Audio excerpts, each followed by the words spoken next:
Assalamualaikum warahmatullahi wabarakatuh. Perkenalkan, nama saya Sepdianti Pratiwi, NIM 26014210089. Saya dari Program Pendidikan Bahasa dan Sastra Jawa, Rombel D. Materi yang akan saya sampaikan adalah mengenai strategi DRTA. Video ini saya buat guna untuk memenuhi tugas ujian akhir semester mata kuliah membaca dengan dosen pengampu Ibu Rahma Ariwidya Stuti, SPD MA. Berikut materi yang akan saya sampaikan.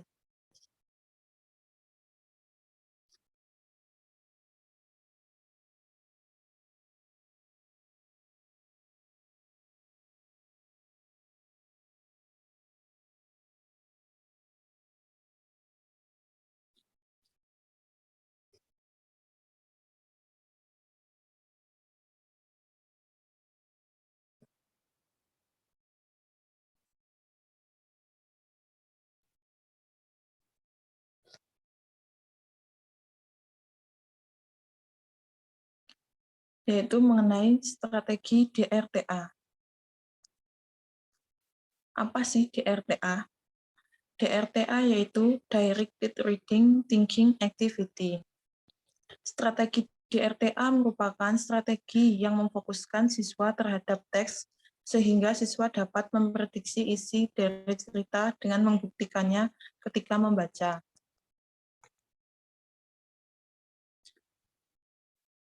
Tujuan dari strategi DRTA. Yang pertama, mengembangkan pemahaman. Yang kedua, mengembangkan tujuan membaca. Yang ketiga, penyesuaian antara kecepatan membaca dengan tujuan yang ingin dicapai. Yang keempat, pengamatan membaca. Selanjutnya, tahapan DRTA. Yang pertama, membuat prediksi berdasarkan petunjuk judul. Jadi, di tahap ini, guru dianjurkan untuk membuat petunjuk mengenai materi yang akan disampaikan, sehingga dapat memancing pikiran atau otak dari siswa-siswa, sehingga mereka akan mengetahui sedikit demi sedikit apa yang akan disampaikan oleh guru. Yang kedua, membuat prediksi dari petunjuk gambar. Misalnya seorang guru ingin menceritakan atau memberikan materi mengenai timun emas, maka guru tersebut akan memberikan petunjuk dengan gambar timun yang berwarna emas sehingga siswa-siswa dapat menebak apa sih inti dari apa sih cerita atau judul yang akan disampaikan. Yang ketiga, membaca bahan bacaan. Setelah dari dua tahap tersebut, siswa akan dipersilahkan untuk membaca bahan bacaan, sehingga siswa akan lebih memahami materi yang akan disampaikan. Yang keempat, menilai ketepatan prediksi dan menyesuaikan prediksi.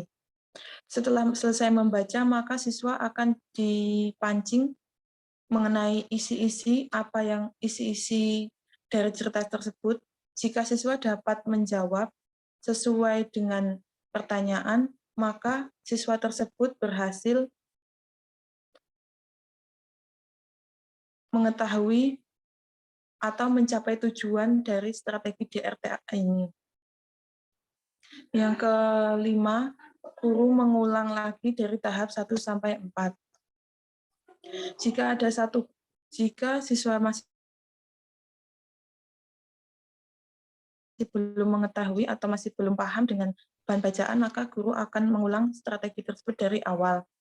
Atau mungkin jika siswa lebih suka dengan strategi ini, maka untuk pembelajaran ke depannya, guru akan menggunakan strategi ini guna untuk menyampaikan materi yang akan disampaikan.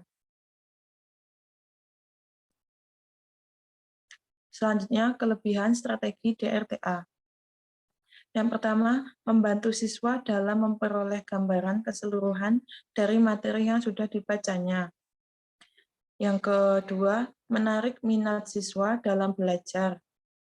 Yang ketiga, dapat menunjukkan cara belajar yang bermakna bagi peserta didik. Yang keempat, dapat digunakan dalam beberapa mata pelajaran.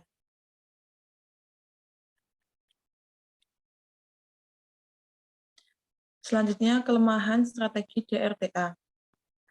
Yang pertama, membutuhkan waktu banyak. Yang kedua, menuntut guru untuk mempunyai pengetahuan yang luas. Yang ketiga, mengharuskan penyediaan buku bacaan. Strategi DRTA ini memang membutuhkan waktu yang banyak ya, Bun. Karena strategi DRTA ini kegiatan awalnya adalah memancing siswa. Jadi memancing siswa ini tidak hanya 1-2 kali. Dan strategi DRTA ini bisa diulang-ulang jika siswanya masih belum paham dengan bacaan. Yang kedua, menuntut guru untuk mempunyai pengetahuan yang luas. Jika gurunya tidak punya referensi atau pengetahuan yang lebih mengenai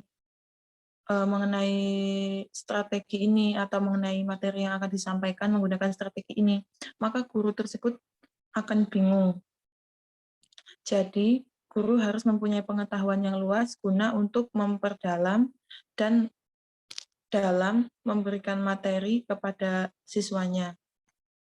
Yang ketiga, mengharuskan penyediaan buku bacaan. Strategi DRTA ini lebih menuntut para siswa untuk membaca. Jadi jika tidak mempunyai buku bacaan atau buku bacaannya sedikit, maka itu sangat berpengaruh dengan berjalannya atau kelangsungan dari strategi DRTA ini.